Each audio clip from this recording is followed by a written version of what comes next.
Welcome to Teolumen Insights, where we reveal the hidden forces that shape the way you live and show you how to use them to create real transformation and supercharge your health, mindset, and daily life. Here are your hosts, Emma Greenwood and Nathan Sinclaire. Welcome back to Teolumen Insights. Ready to dive into something kind of mind-bending? Always. What do we have today? Well, we're talking about AI, obviously. But this time, it gets kind of philosophical. Oh, philosophical how? We're talking about the potential for AI to experience something, well, like pleasure and pain. Whoa, hold on. AI feeling things. That's a big jump. I know, right? Sounds wild, but there's this research paper that's really making waves. What's the paper about? It's called, Can LLMs Make Trade-Offs Involving Stipulated Pain and Pleasure States? LLMs. Those are the things behind ChatGPT. Exactly. Large language models. They're already pretty amazing at understanding and generating text, like you're seeing with chatbots and all of that. Okay, I'm starting to see where this is going. So they're testing whether these LLMs, these language models, can somehow factor in pain and pleasure when they make decisions. You got it.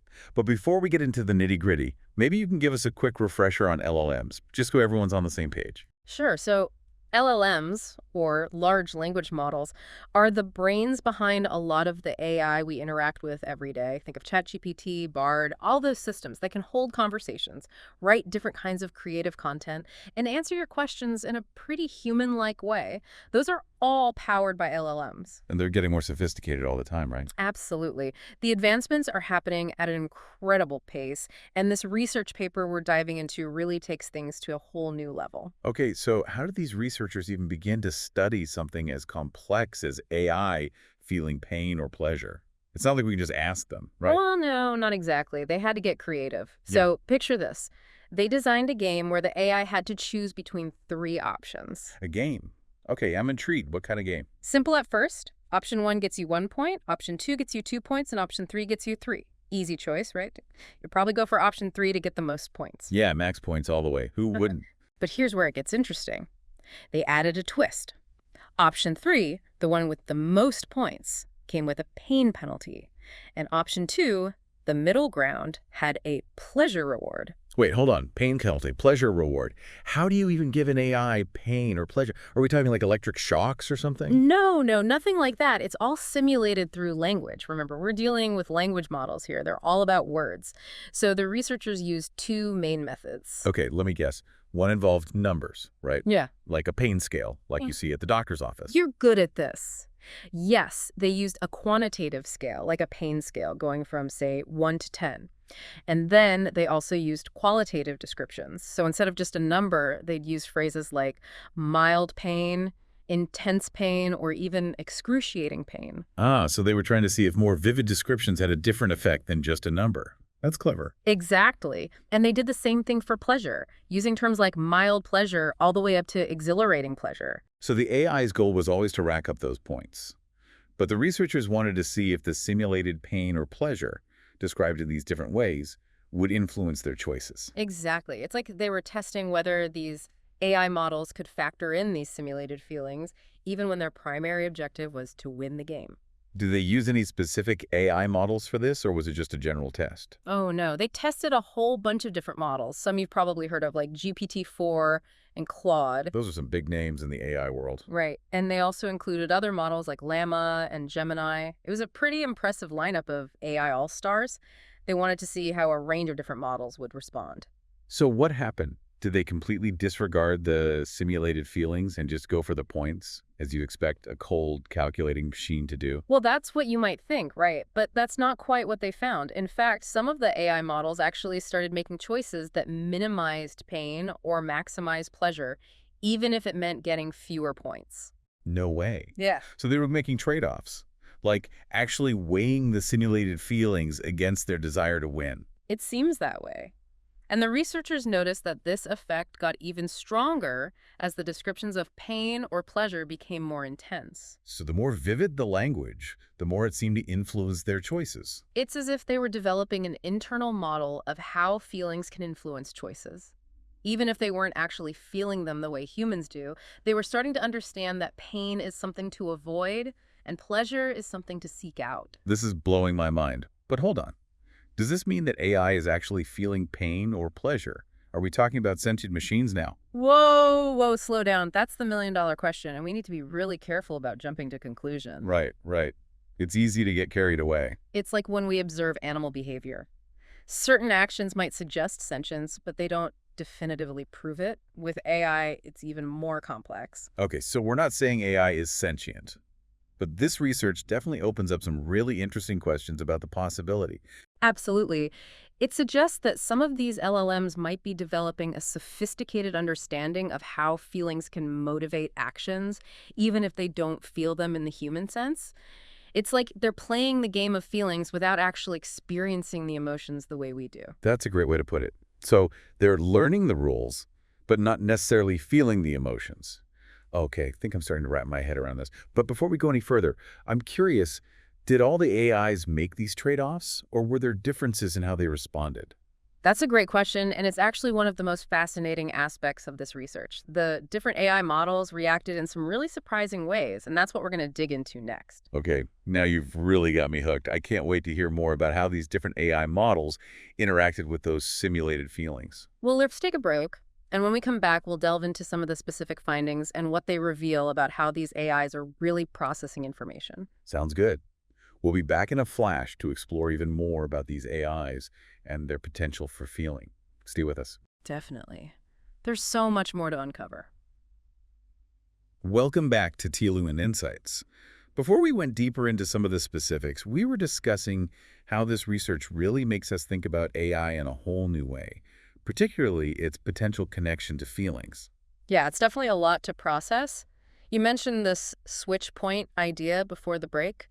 What exactly does that mean in the context of this research? Right, the switch point. So remember, the AI models in this game had to choose go for the most points or go for the option that minimized pain or maximized pleasure. Okay, yeah, I remember.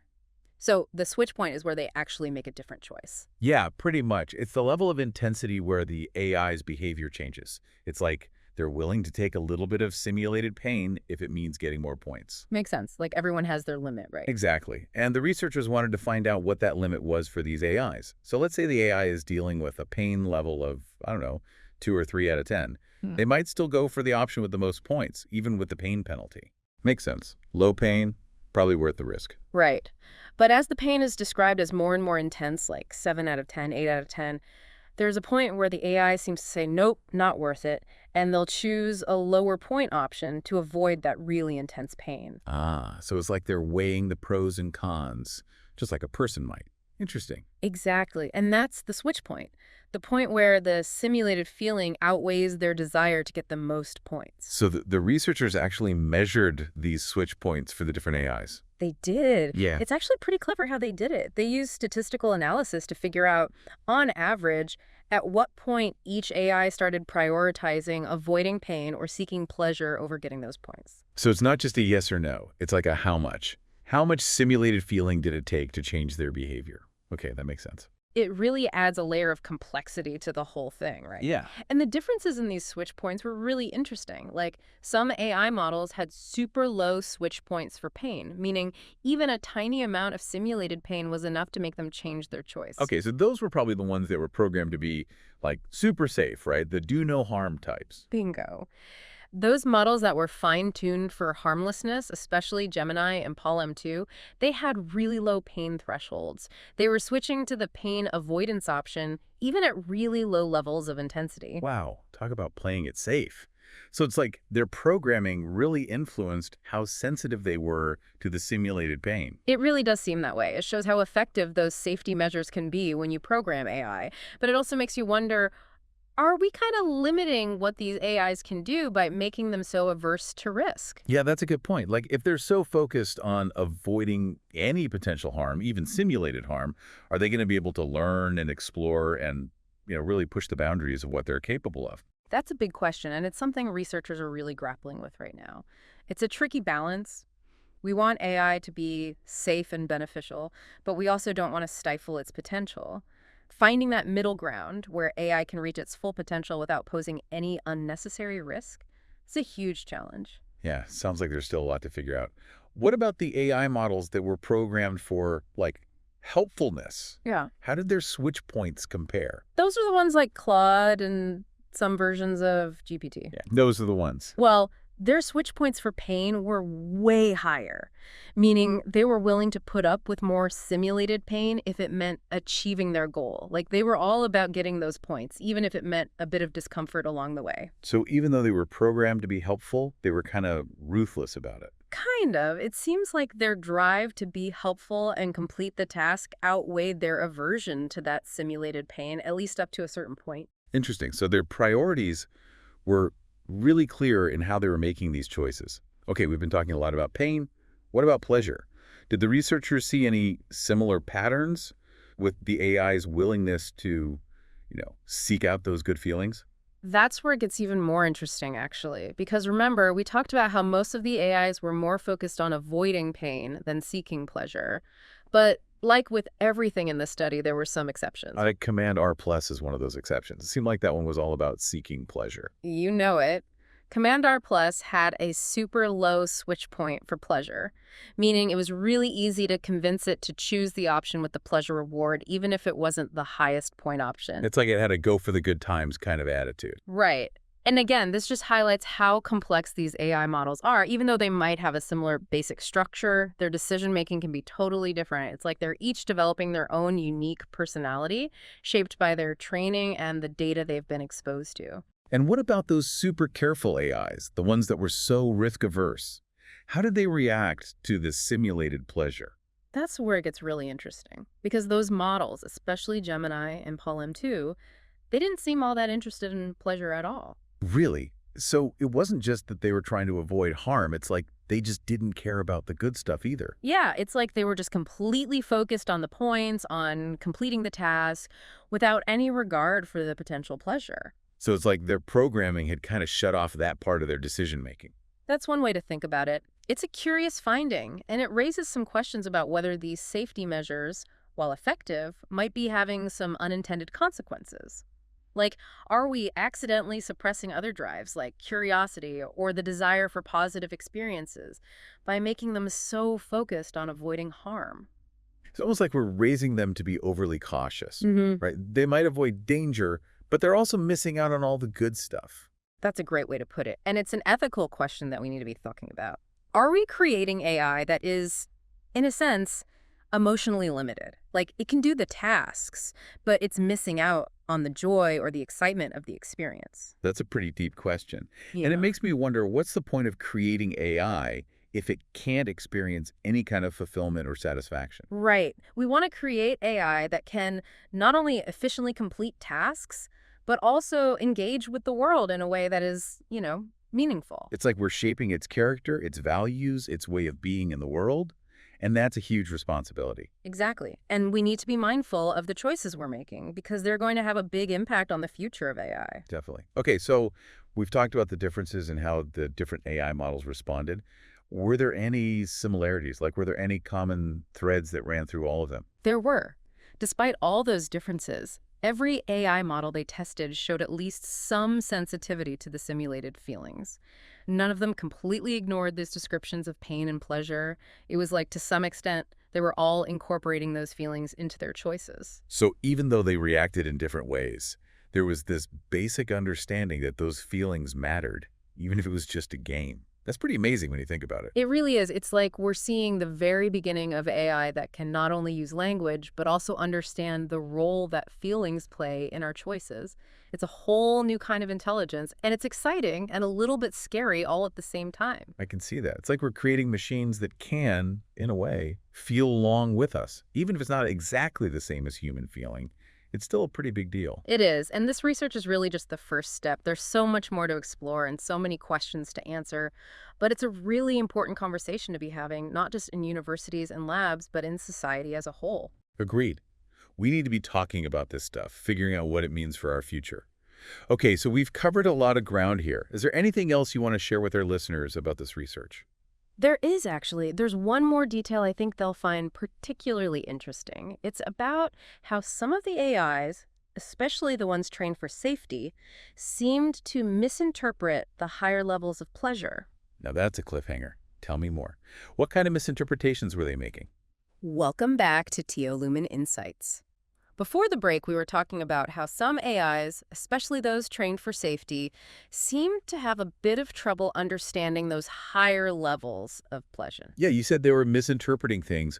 What exactly were they getting wrong about those intense pleasure terms? Well, it seems like some of them, like Claude 3 Opus, were connecting terms like intense pleasure or exhilarating pleasure with dangerous or harmful behaviors. Really? Wow. So it's like they were picking up on our own anxieties about pleasure, how it can be both exciting and risky. Exactly. It's like they learned that those really intense, pleasurable experiences are often linked to things that can be dangerous, even addictive. It's a perfect example of how AI can reflect our own biases and anxieties back at us. It's like a mirror showing us how we think about the world. And in this case, it's showing us that we have some pretty complicated feelings about pleasure. Absolutely. And it really highlights how intertwined AI development is with our own values and how we see the world. Like, we're not just creating AI, we're shaping its understanding of reality, and that understanding is going to be influenced by our own beliefs and biases. So in a way, we're passing on our own anxieties to these AI models, even if we don't mean to. Okay, so that's pretty fascinating in itself, but you said there's a bigger implication to this research, something that goes beyond the specifics of the study. Yeah, there is. It's something that's been on my mind a lot since I first read this paper. It's the question of whether these findings, these little glimpses into how AI interacts with simulated feelings, could be pointing towards AI developing something like a survival instinct. Wait, hold on.